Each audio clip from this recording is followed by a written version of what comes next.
something that I don't know if I could articulate better, but the response to what he said, to what Jay-Z said, was, what would we rather have?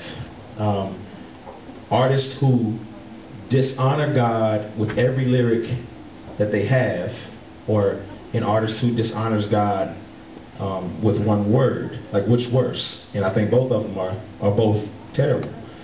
Whether you're going to dishonor God with every other lyric you say, by not acknowledging him, or by exalting sin, or you just going to flat out say, I don't, one or the other. You're rebelling against God either directly or indirectly. Whether you say you promote everything that God hates, or you just outright say he's not capable of saving. So I don't think there's it's not a lesser of two evils. I think both of them are just as, it just show the picture of man's heart, which is fallen and dark and sinful.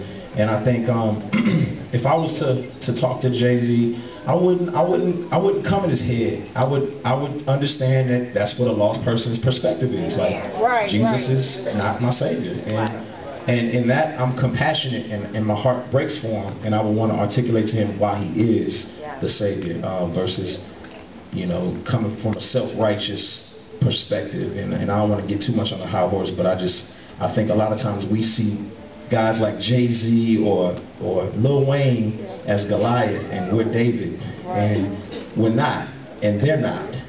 I think we're all the Israelites who are scared and cowering, and we need a David to come save us from the Goliath, which is sin and the fallen world and Satan and so on. And Jesus is David coming to slay the giant, and we trust in him, versus thinking that we got this. And so that's the perspective.